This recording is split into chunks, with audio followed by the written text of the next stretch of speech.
Yo, what's good, Spirit Squad? Today, we're going to be checking out a little bit of mono white in Pioneer. And this has been one of those decks that has been seen as the de facto aggro deck of the format. So really here, we're just going to be playing a bunch of creatures and swinging really hard at our opponents. That's the goal. To do so, this deck has a crap ton of very low to the ground and efficient stuff. You get 4 copies of Dauntless Bodyguard, which either is good enough as a Savannah Lions, or it can protect one of your other creatures later on.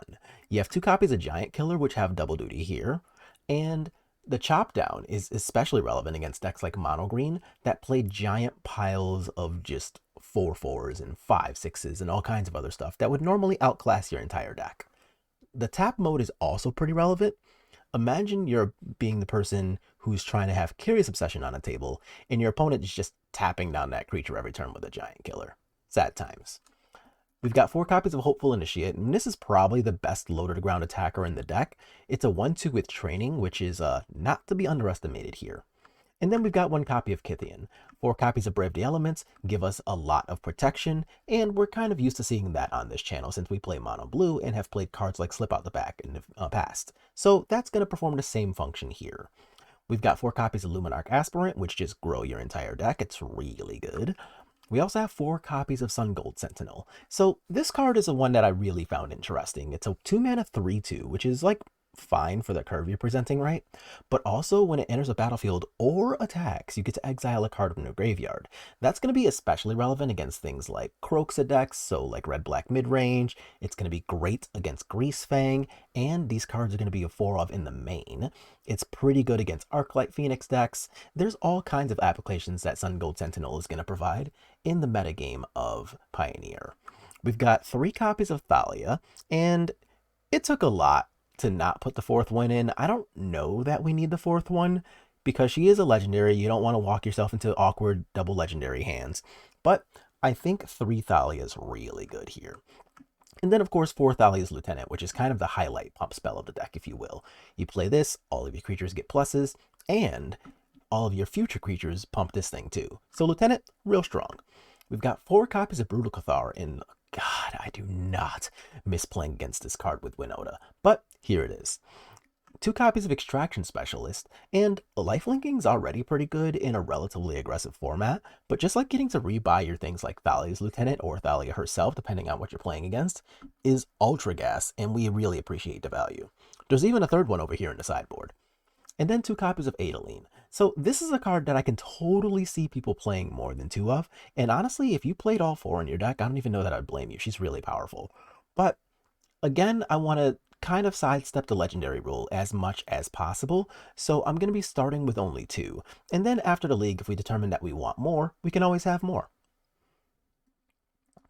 We've got 4 copies of Portable Hole in the sideboard, and something that I haven't really seen people playing, but I think I would totally play if I were to build this deck in a serious manner, is 4 copies of Skyclave Apparition on top of those. So instead of like the Extraction Specialist Adeline package, if you're playing against, say, a Mono White Mirror, you can have 4 Brutal Cathars, 4 Portable Holes, and 4 Skyclave Apparitions, all of which will actually help progress your game plan against these decks.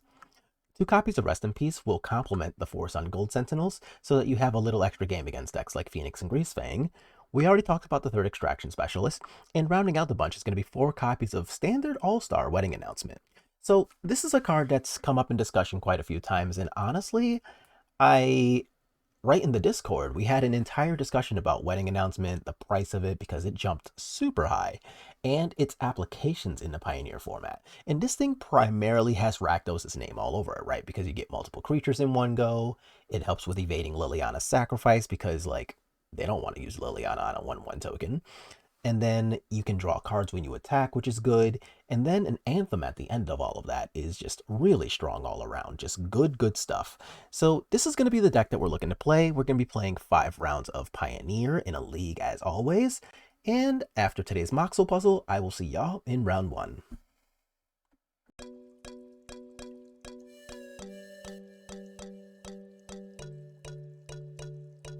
Okay, today's Wordle or Moxel.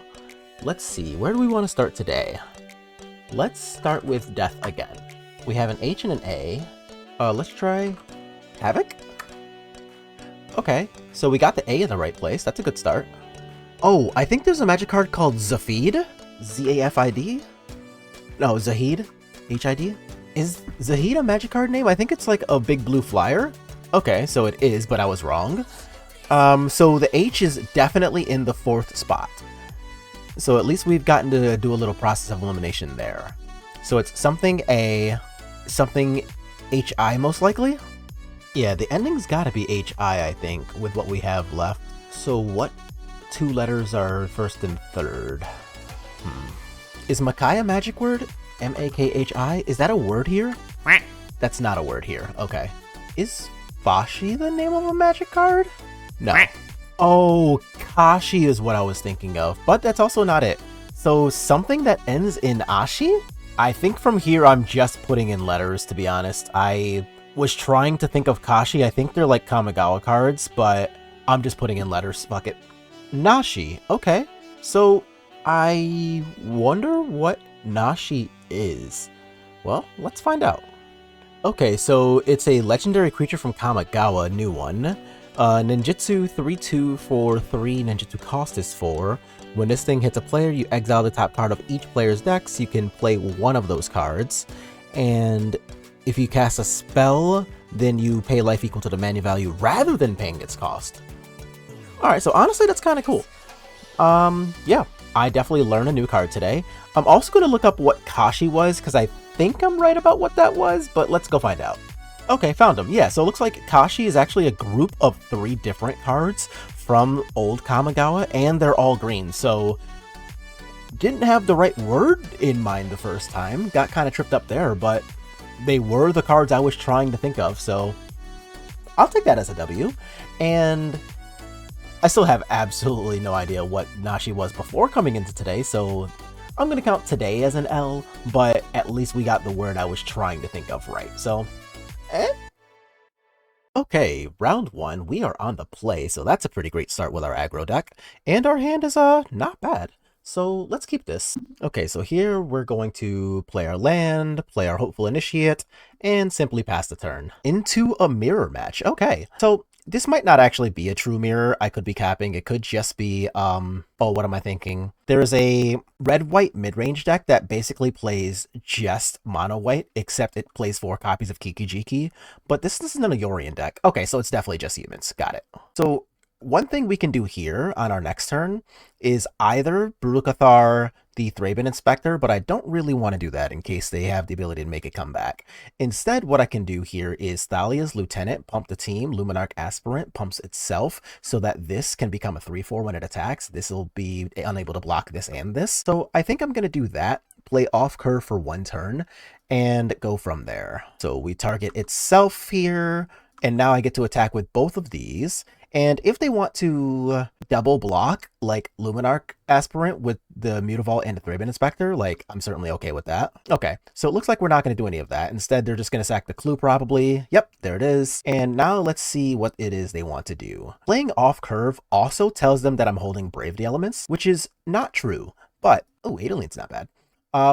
It's not true, but it doesn't mean I can't play for it. So here I will simply take the 2 here, and Brutal Cathar can go ahead and eat up the Adeline and kind of continue from where we left off. So far so good. Don't really want the plains, but I definitely want this. So let's eat that.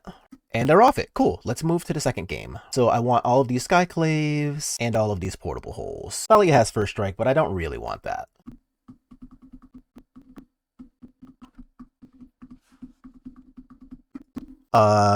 Let's see. So I can't keep this. Wow, that is somehow worse. Okay, this I will keep. So we gotta put 2 cards back, and I think I'm gonna put back the Brave the Elements and the Thalia's Lieutenant. So here what I'm hoping to do is draw another land so that we can start eating up their permanents with all of the Brutal Cathar and Skyclave apparition effects here. So that would be really nice if we manage to get to do that.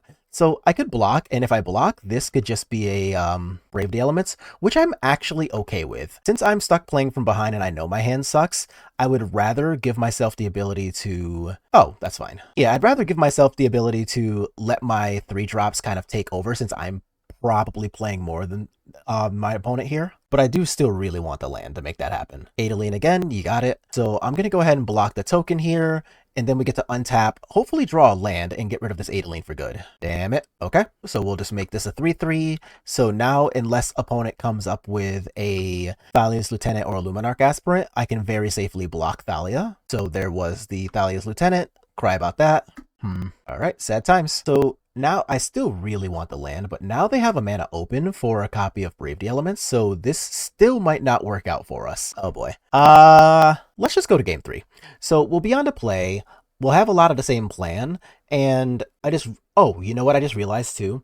They had the mana up the entire time, but they had Thalia, so if we actually did have a protection spell there, I'm sorry, a kill spell, they couldn't cast a protection spell. I didn't even think about that the entire time. So luckily, it was irrelevant because we never drew a third land anyway, but we should be paying attention. So here we get to be on the play with a 2-lander that is acceptable. All right, I'm in. So no turn 1/1 drop, but that's honestly okay given the context of the rest of our hand. Like, this is not bad. So Dauntless Bodyguard happens, triple Luminarch Aspirant. Oh my god. All right, so we still want a third land so that we can play a 2-drop and protect it. And then, of course, if we draw another 1-drop, we can just start double spelling too, which would be nice. All right, deck, land please. All right. So what you're telling me, deck, is that we are having a really, really bad time with 22 lands. Come on, you are killing me.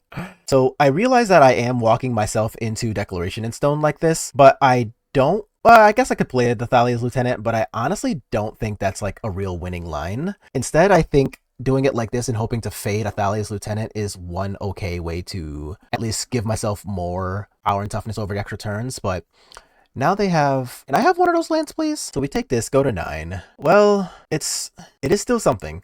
So I think I want to free my Luminarch Aspirant rather than try to overpower these. So now I have like just a lot of power and toughness, but I still really, really need to give myself access to a third land here. Like, we just are currently not really playing the game, and that's just gotta change. Brave the Elements, so we're just dead? Okay, well, that stinks. Let's move on to the next round. Okay, round 2's here. We are on the play again, and this hand is, I hope, a lot better than the land light hands we saw previously. Like we have a good 1-drop, good 2-drop, a 3-drop that has the potential to interact with stuff. So far, so good. All right, so let's jump right into our friend Hopeful Initiate and see what our opponent ends up playing. Tide Channel Pathway, so we're probably playing against a Spirits Pilot. So let's go ahead and jam our Thalia and get our attacks in. Well, hello, Vidosi. So if they want to cast a Curious Obsession, it's going to take all of their mana here, but they have a Remorseful Cleric in the main instead. Not doing anything about that, so let's just untap, Brave the Elements. So I've got a Thalia, so that's not going to do anything. So let's just go ahead and get our attack in here, and then we'll play a Sun Gold Sentinel. So there's no cards to get rid of, but I want my 3/2. Of note, I don't have the ability to cast this because I do have Thalia on the table, so if they were to... Okay, well, that's fine. But if they were in the future to do something like Skyclave me, then we did need to just take into account that that wasn't going to do anything really for us. So we're going to go ahead, take this 5, go down to 14, but then I've got a pretty sweet amount of untapping to do, and I can use my, oh, that's good too. Nice. I think I am just going to use the Brutal Cathar. So I had the option to like Sun Gold Sentinel and try to use the other 2 mana to Brave the Elements, but I think here I'd rather just like attack for a bunch. So now they're at 7, and we are doing pretty well as far as this race is concerned. Okay, so they do have another Empyrean Eagle, and my... Oh, is this also a Mausoleum? It is a Mausoleum. Okay, that's pretty good. So that's actually kind of cool for them, since they have a 2-power Mausoleum Wanderer. So what they can do here is sacrifice the Mausoleum Wanderer to counter this Brave the Elements. I will pay the 2 because I want to... Okay, I was going to say they see the writing on the wall. I was going to say I will pay the 2, but we had the ability to just name blue and kind of push everything in anyway. So against them, I kind of want Portable Hole. I think I like this. So we're going to keep in the Thalias here, unlike the mono white matchup, because like First Strike is just really good anyway. But also, we want to make their Cocos cost 5 as often as possible, because that's kind of awkward for them to try to cast against us sometimes. Okay, so our hand is, alright, so our hand is pretty decent. I will be happy to keep this, so let's see what they open up with. Okay, so this could just be another Spectral Sailor hand. That's kind of whatever. No Spectral Sailor, okay. So here, if they play like a Supreme Phantom or something, I'll be pretty happy to cast Portable Hole on it. Shacklegeist. All right, that is a welcome recipient to the middle finger. And one thing that we totally could have done here was just like play Luminarch Aspirant, pump Hopeful Initiate, attack for 2. And that technically gets us a little extra power and toughness there. They're going to free their Shacklegeist, which I'm actually pretty okay with. So here, I'm still going to Luminarch Aspirant. They are going to wait to see which Hopeful Initiate I target with Aspirant's ability before deciding who to tap. But that's fine, because I'll just still get to attack with the other just fine. And to their credit, that's a pretty good play. Yeah, so I'm still going to get to attack for the one here. I get to untap with Mutavault and Friends up. So all in all, it's not the worst, and they do have Coco mana now, so let's see if that's what they have the ability to cast. Brave the Elements, I think that's a pretty good draw from us. So here I'm going to do it like this, so that I have the option of either firing up the Mutavault or casting Brave the Elements, but if they want to cast Coco, it's gotta be now. Spell Queller, that's actually fine by me. So Aspirant can go here, that'll be a 3/4, and I think I want to attack with both of these. If they want to double block one, I'm going to get to choose which of their creatures I get to kill. So I don't hate that. So like, I'm basically never going to get to kill Spell Queller like this, but that's still okay. Ooh, what are you, a 2/3? Yeah, so I'm just going to get to kill Skyclave Apparition, come back with a 1/1 token. Or I can protect this. Is that better? I am going to protect it, actually, since I get to, yeah, actually like that. So this evades like Mausoleum Wanderer or another Spell Queller for the Brave the Elements coming up, and I effectively got to cast a 1 mana removal spell, which I very much like. Another Mutavault. That's not the worst draw I've ever seen. So what happens from here? I want to tap the new one for mana to animate this one, and I'm going to animate this whenever this creature attacks. Okay. So I don't get one for each creature bigger than itself. I only get the initial one. So I'm still just gonna attack with these two, but let's see what the Coco's gonna... Oh, Rattle Chains, okay. So we're doing, I guess, a little bit of the hard way on Shacklegeist mode. Yeah. So we're tapping down 2 creatures, presumably the Mutavault and Hopeful Initiate. No, they're just letting me attack. In that case, I really am just gonna attack with the whole team. And remember, Shacklegeist can't actually block here. So they've only got 3 eligible blockers. So yeah, I will very happily let them double block if I can get my like Thalia back from Spell Queller. Nope, we're just going to be taking a bunch. I like that too.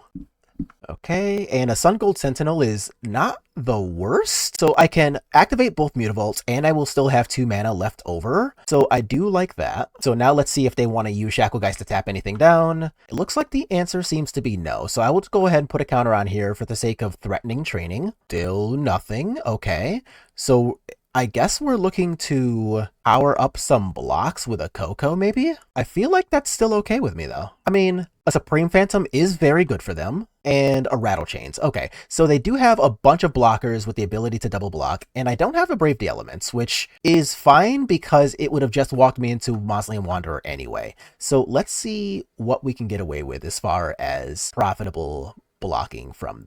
So what are you, a 4/5? Yeah, I think I would rather have Mausoleum Wanderer gone, and they're still taking 4 going to 2. I'm actually okay with that. So I will get rid of a creature. I don't think there's any relevance to that, but it's something we have the ability to do.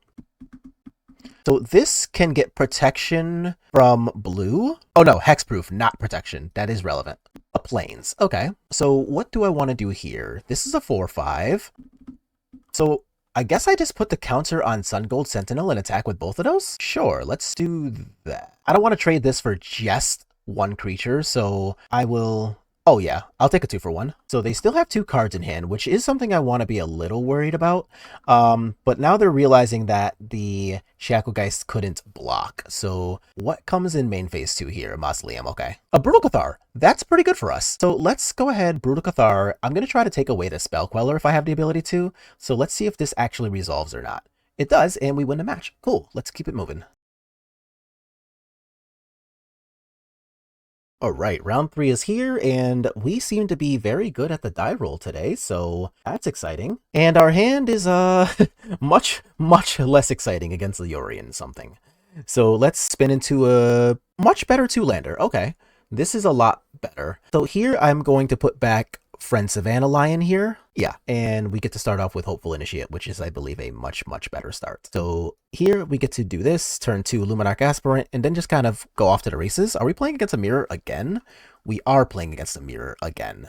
Oh, I actually think I like this on Gold Sentinel here. So Luminarch Aspirant first, of course. So we get to do this thing, attack through the Thraben Inspector, and I hope we don't run into the same problems that we had last time of really wanting to... Oh, I no longer believe we're looking at the mirror. Oh no, not like this deck. Not like this. So I'm going to do it like this because I don't care if they double block this. I care a lot if they double block the Aspirant. Archon of Ameria. So we are definitely not looking at the mirror. We're actually looking at something much closer to a...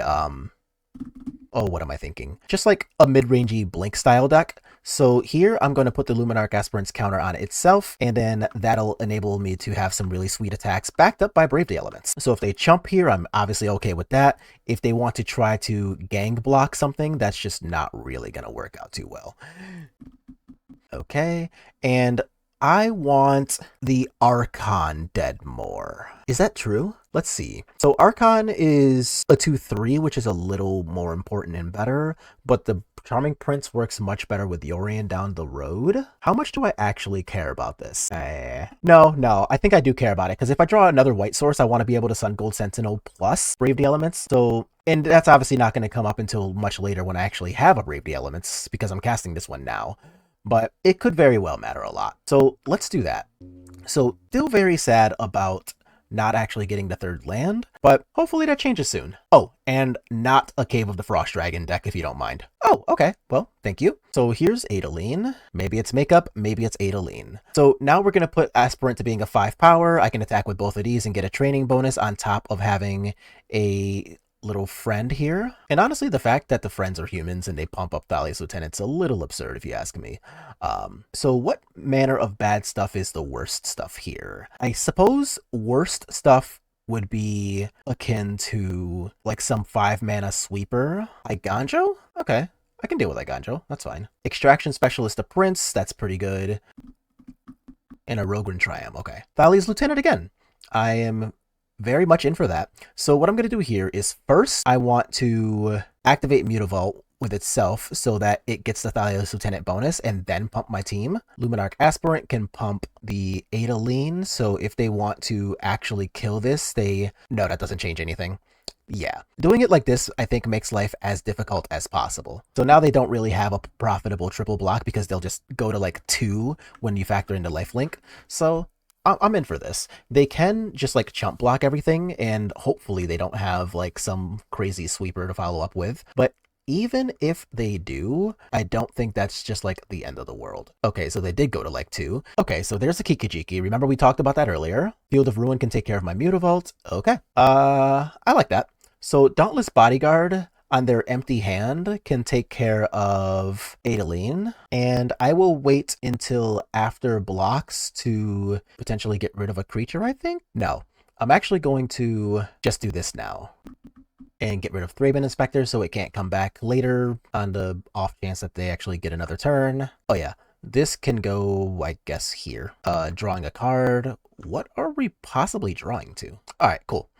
So there's game 1, and here, what do I want to do? I could put in Portable Hole, knowing that they have a bunch of like the smaller creatures and stuff. Extraction Specialist I don't believe is actually that good at all here. Giant Killer also I believe doesn't really have much text. I think I like this.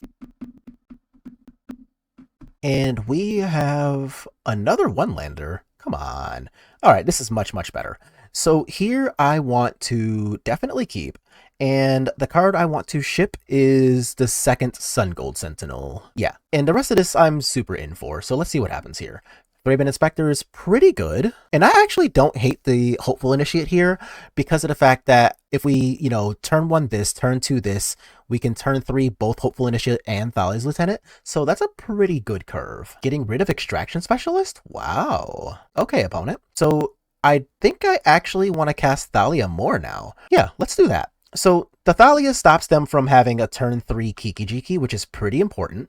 It also just like randomly stops this from attacking, which is nice. And then I can still follow up with the good turn next turn. Portable Hole is, I feel like it is more socially acceptable than good here, right? Like, let's, okay, I think what I want to do is attack first and then see if they want to block with Rafine's Informant. If they do, then I will Sun Gold Sentinel one of these to make sure the next turn Extraction Specialist isn't actually good. And they can't really profitably block this unless they double block, and I don't really mind if they double block. So yeah, let's do that. Okay, so I will take that trade. So now I can Hopeful Initiate, number 2, Sun Gold Sentinel, get rid of the Rafine's Informant. And now if they do have another Extraction Specialist, I don't have to worry about them being able to reanimate that. Portable Hole, probably killing Thalia. Oh, the Hopeful Initiate. I guess that is okay. Oh, so we just get to do everything. Nice. So I'm gonna Portable Hole, I want my Hopeful Initiate, and I don't really care about their Thraben Inspector. And now I can Thalia's Lieutenant, put everything up. Chain to the Rocks. That's honestly kind of cool. I don't know if I've seen that before. And March of Otherworldly Light targeting the Initiate. Okay, so that takes away my ability to just get back the... Oh, ha. Alright, well, nana boo-boo. Anyway, let's go ahead and get an attack in here. Get rid of the March, I guess, and see if they want to block. I could have played this pre-combat, and honestly, I just missed it. Like, that's really all there is to it. I just missed it.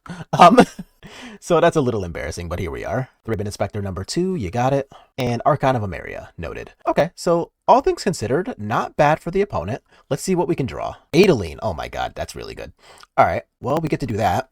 And now the Thalia's Lieutenant's going to be a 3/4, which also means that unless they triple block Thalia's Lieutenant, they're not going to be able to actually get rid of it. So let's do that. Okay, that's not bad for us. I do want to get rid of the Archon a lot more than I care about the Archon of Emeria. So they're going to chump block as well, which means I also think they have a follow-up Extraction Specialist here, because they're choosing to put this in the graveyard rather than take the free-ish block. They do get to keep a higher life total, though. They get to be at 6, but I think putting a Thraben Inspector into graveyard was on purpose from our opponent. So let's see what they come up with here. Okay, and it looks like we were right about that. So they're going to get their Thraben Inspector back, which I can respect that. Brave the Elements. Well, I'm sorry, opponent. So we just get to do this, name white, and then move on to the next round. Cool. Good stuff from us. Okay, we're on the draw for round 4 here, and our hand is, actually pretty good. So we also get to see what we're playing against before deciding whether we care about the Dauntless Bodyguard too, which is especially nice. Shipwreck Marsh, which means I actually care a lot about Dauntless Bodyguard being able to give Indestructible, and I don't really care about Giant Killer's text. So I get to just play the Giant Killer and have that be the start we go with here. So this is actually pretty good, because in theory here, I get to Luminarch Aspirant, target the Giant Killer, make that a threat that they actually have to worry about. Grixis. What? In this economy? All right, let's find out what our Grixis opponent's doing. So, unfortunately for us, Grixis... Oh, that's fine. I was going to say, but Grixis has the ability to get a little spooky. So here I'm just going to get rid of, I suppose, the basic planes. I mean, I don't really care about the taking 3, that's whatever. And I do have 3 lands. All right. So this will be really nice if we also see like a Sun Gold Sentinel to get rid of the Karoxa at some point. Haha, I never didn't have it. So I'm going to play to Castle Ardenvale, open up with a Luminarch Aspirant, so we can do this, so that this way, if they have a removal spell, realistically, the Luminarch Aspirant was always going to be the one to die anyway. But what I can do now, if they spend this next turn casting something, is play the Luminarch Aspirant, then play Dauntless Bodyguard, protect the second Luminarch Aspirant, and I can Luminarch Aspirant to pump the Giant Killer, putting it at 3/4. That will evade any weird stuff like Anger to Gods being in the main. Okay? So that makes sense because we kind of... Oh, they also had Dreadbore. Boo.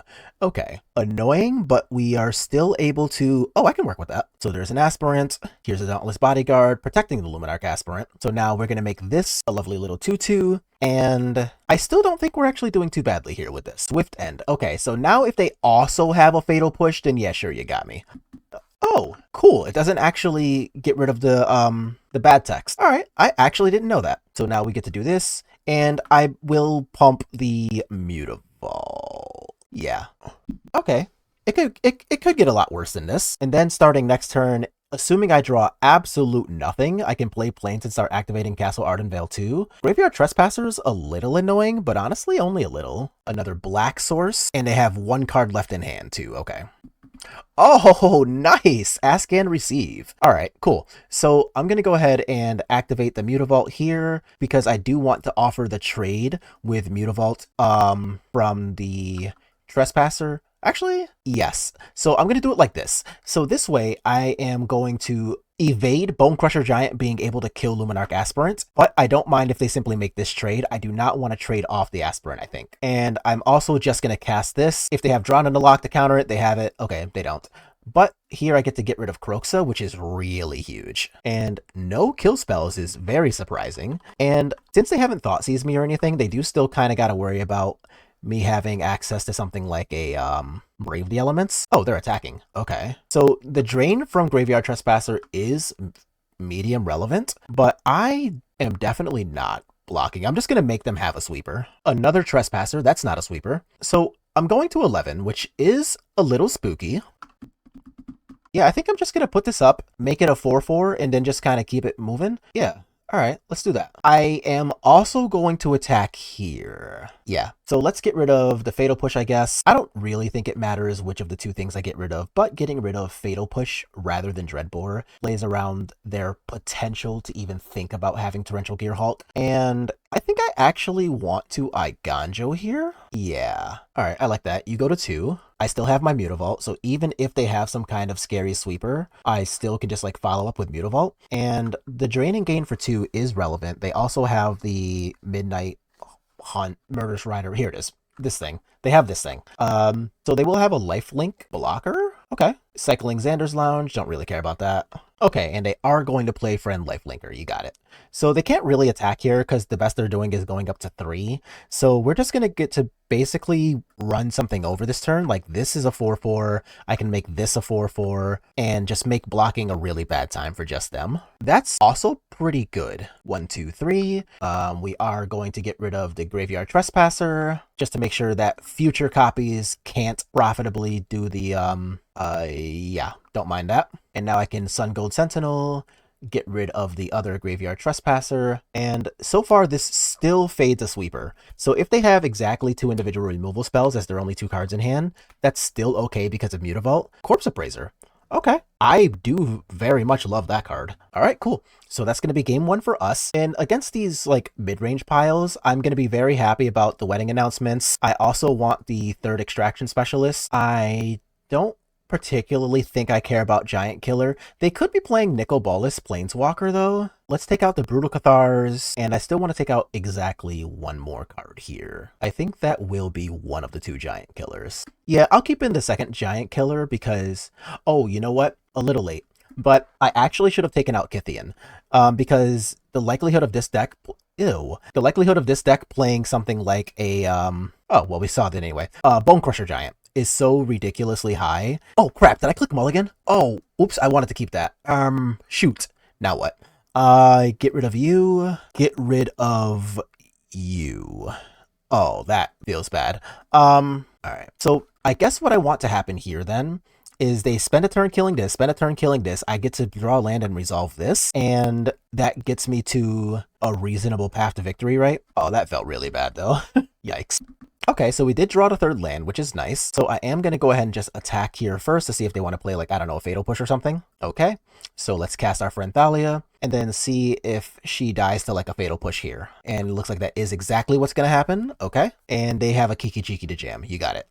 Mutavault's actually a pretty decent draw. So here I'm going to go ahead and attack with my Dauntless Bodyguard. I will definitely let them trade if they want to trade. And then let's cast this Wedding Announcement. And really, how bad could this get? We will certainly find out. Oh my god, they didn't discard anything, so their hand is perfect. Uh-oh. That is not a good sign for the hero. Okay, so we're at 18. Now let's see what they follow up with. Is it a scary 5-drop? Is it Nicol Bolas Ravager? What's happening? Lotus. That is definitely in the category of scary. Not a 5-drop, but still very scary. God. Is this time to go to game 3? This is probably time to go to game 3. Oh, you're late. You're a little late. And I suppose I will just put the counter on itself. How are we beating Kalitas? I legitimately don't know that we are.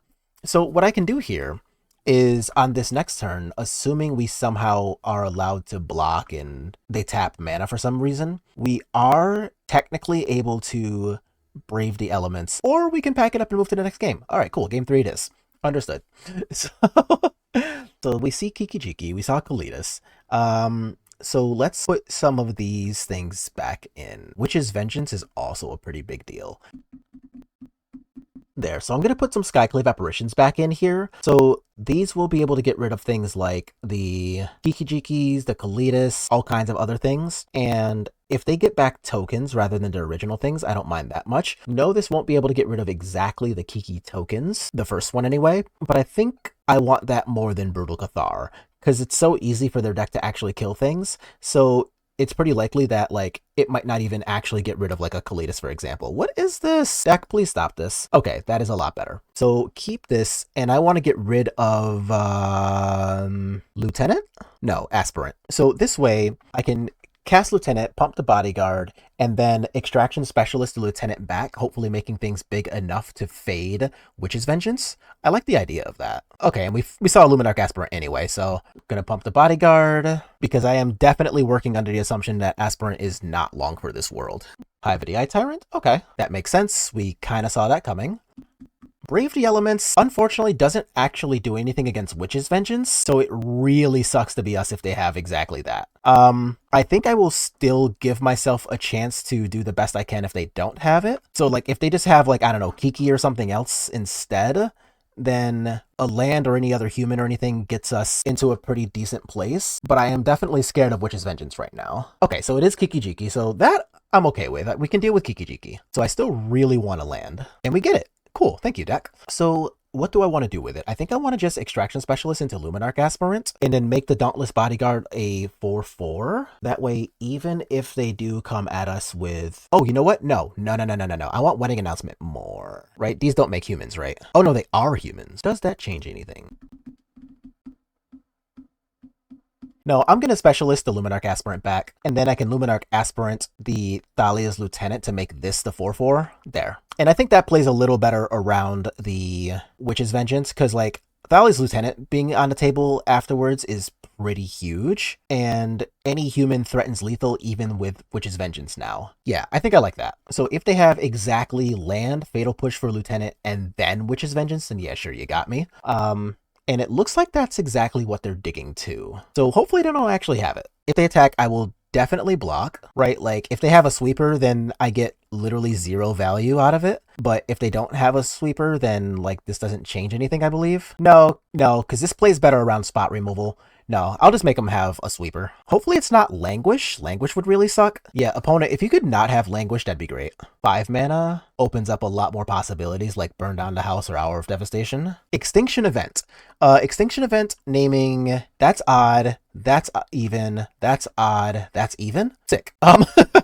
So either way, I think we're mostly okay here. So don't be Fatal Push for Lieutenant. Aw, man. Rending Valley, then? Yeah, Rending Valley. Okay. A Plains. That's really good for us. So if they have another Extinction Event exactly for even, that sucks. But I think we're still okay with most things otherwise. So here, the Kiki's gonna flip. I've got 2 tokens. I've got to Brave the Elements. So honestly, none of this is, like, preferable. But it has certainly been a lot worse before. Kalitas. Won't lie and say that doesn't suck. Okay. So how do I fade a black and a red as far as colors go? So if I draw another Brave the Elements, then that super clearly works out pretty well. Oh my god, are you kidding me? All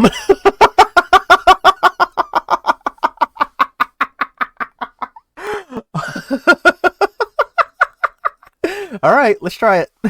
Oh shit. You know, oh, that's good. We take those. Let's move on to round 5. Okay, 5th and final round. Ooh, and our opponent is being nice. We'll be nice too. Okay, we have been pleasant to our opponent, so now it is hopefully time to be very unpleasant in the game itself. Botanical Sanctum into Inscribed Tablet.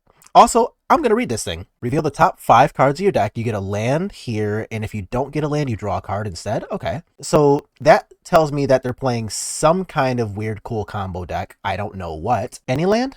Oh, any land. So is this like Lotus Field? Oh, shit. It is. It's just Lotus Field with a new toy. All right, well, in that case, deck, if you would like to give me a Thalia, that'd be cool. That's not a Thalia. honestly, that's almost the exact opposite. So here, I guess I'm gonna just do this, get rid of this, and start attacking, and really just see what happens. Sylvan Scrying, so there's the Lotus Field, and oh, yes, sir! Alright, I don't know how relevant this will be in the context of this game, but I still believe she is the best possible draw there.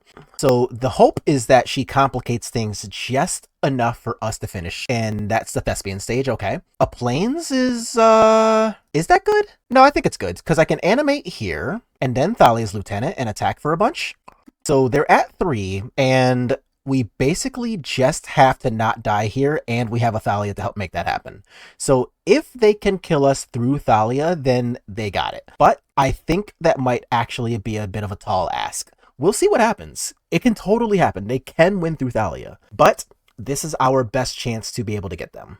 Shimmer of Possibility is actually really good for us, because, like, the only thing they could possibly do from here is find another Vizier. They can't cast Hidden Strings unless they make a real land drop. So, I mean, them making a land drop is not a huge ask. All right, let's go. Nice. Thank you, Thalia. You are still my boo. I love you. What do I want out of this draw? I don't actually want any of my sideboard cards in this matchup. Like, if I was really concerned about playing this matchup more often, we would have something like, say, Deafening Silence, Archon of Emeria, Eidolon of Rhetoric, cards like that. Even Damping Sphere. But here I think I'm just going to take out Brutal Cathars, which are actively pretty terrible. Put in Extraction Specialist, which is a little better. And, like, Portable Hole for Arboreal Grazer, which is technically a little better. But, like, none of these are actually good. I could, in theory, put in Rest in Peace and play around them having Lier in their deck. But I don't really know that that's worth. I think I'm just going to submit like this and basically hope that Clock plus Thalia is good enough. Okay. So for what it is, this hand does not suck. There's the Arboreal Grazer, so that'll be one of those things that makes me pretty glad that we at least thought to put the Portable Holes in, but, like, they're off to a pretty fast start here. Impulse. Okay, so hopefully the Impulse doesn't actually find a Lotus Field, but it does. Or it found the Thespian stage, probably. Whatever, they found something. I can play another Hopeful Initiate, and then next turn, Luminarch Aspirant to start going turbo. I think doing that and walking myself into a possible blast zone is still better than just, like, Luminarch Aspirant and then, like, not really getting an ultra profitable attack. I think I have to give myself the chance to win. Okay, so there's the Thespian stage, but they don't have the mana to copy. Athalia's Lieutenant. That's also pretty good. So what I want to do here is still cast a Luminarch Aspirant first so that I can put a counter on one of these, and then this will proc the other two. So let's do that. So now they take 4, and I've got a relatively threatening board coming, so hopefully they don't kill us here. They've got 4 cards, so it is super possible that we just die. Tapped land is very good for us. That means that they're going to basically be spending this entire turn almost doing nothing but, do I want to hold up Brave the Elements? Can I kill them? So 4, 8, 12, 13, 14, 17? I might be able to kill them, right? So if I do this here, this becomes a 4. So that's training here. So 4, 8, 12, 13, 14. That's not a kill. All right. Unfortunately, that means our opponent is not dead, but we'll still get them very close. Right, one more time. 4, 8, 12, 13, 14, no other damage possible. Okay. So now they get to copy the Lotus Field, and this is the turn where things get really spooky. Okay, so Vizier's gonna tap that. We are working with 8 mana currently. Hidden Strings, so we go from 5 to add 7. We are now working with 12 mana. Bala get the Impulse back, and if they're doing that to just, like, look for cards rather than add mana, that is a relatively good sign for us. But if they find, like, a Pour Over the Pages, then things are still really spooky. Oh no, is that exactly what they found? Hidden Strings, so we go from 5 to 11 mana. Oh no, Emergent Ultimatum. Well, that sucks. All right, we find Omniscience, Pour Over the Pages, or Behold the Beyond. So I think I actually want to give them the Omniscience and the Pour Over the Pages, and simply hope that their 2 cards miss. So, because they're going to get to draw 3, but draw 3 is much, much worse than search 3. I could let them have Pour Over the Pages and Behold Beyond, but then they end up with a just a crap ton of cards, and it's a lot better for them if they get to even untap with just these 6-7 mana total. So I'm going to put the search card back and then hope that their 3 cards whiff. Okay, so there's pour over the pages, and since they have omniscience, we no longer care about the untapping of the lands. That's kind of whatever. So let's see what they actually get out of those 3 cards that they just drew. They found a Vizier, so that's a draw 1. Okay. The cycling, honestly, pretty unimportant. Bala get recovery for pour over the pages. That's pretty good, so they get to draw 3 more. Sylvan Scrying to look for, I presume, Blast Zone. But Blast Zone doesn't actually save them here. Temple of Mystery? Okay, cool. So they want to scry before drawing, which makes perfect sense. I do like that play from them. I don't know if I like the fact that they didn't float mana. Oh, never mind. Omniscience. Duh. Never mind.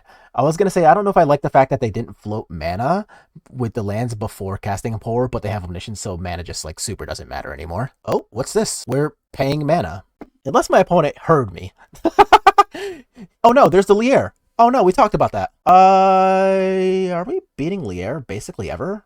I think the answer is no, but I guess they can technically fizzle. No, they can draw their entire deck. We're done here.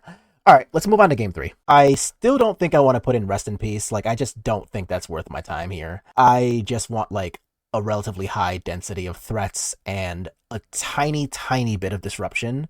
And I think the portable hose are suitable for that. So I'm just gonna resubmit, except this time we get to be on the play, and our hand is not a stinker. Okay, I'm here for this. Like, it's not great, but the idea of like Hopeful Initiate into Thalia plus like a teeny tiny bit of disruption is probably serviceable. Also, Giant Killer. How much toughness does Lier have? Lier's a 3/4? Boo. Okay, so Chop Down doesn't have the ability to actually kill Lier, which is what I was looking to find out there. There's a Grazer. You got it. And there's Thespian Stage. Okay. Sun Gold Sentinel is actually pretty decent. So here's going to be Thalia. So now if they want to, like, I don't know, Sylvan Scrying or something, they're going to have to pay 3 mana, not 2. So if they don't have another land, then that's just not going to work, which does work for us. Okay, so they do, and they do have the Sylvan Scrying, so they can do the thing now. Unfortunate. Dauntless Bodyguard. Yeah, I like that. So let's do that, and then protect Thalia with it. And then Sun Gold Sentinel.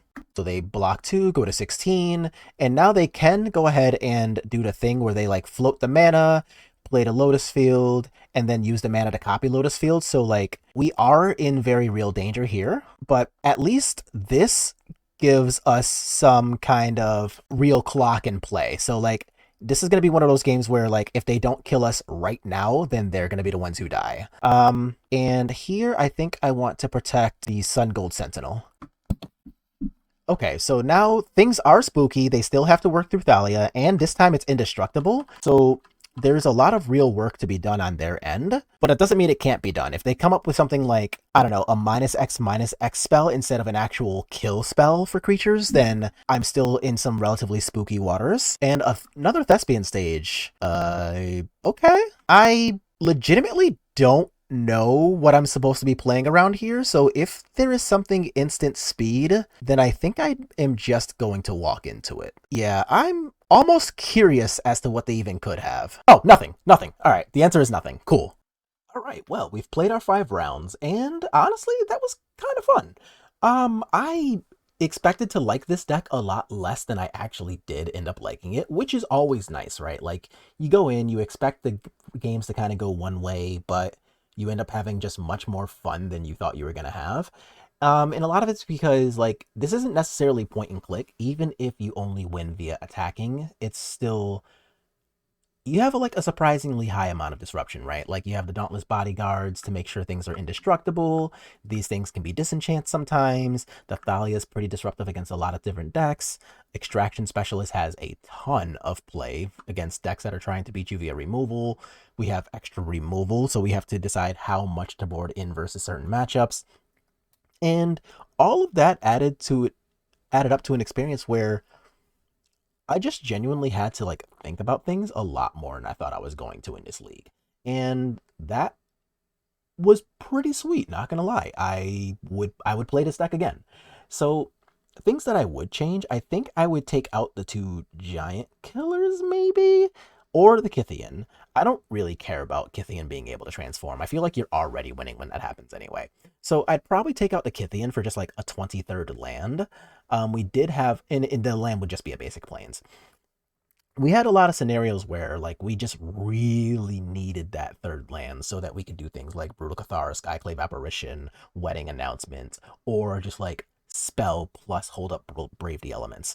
And we actually lost an entire match to the mirror because of that. And we were in relatively thin or standing on relatively thin ice in a couple of other games because of that.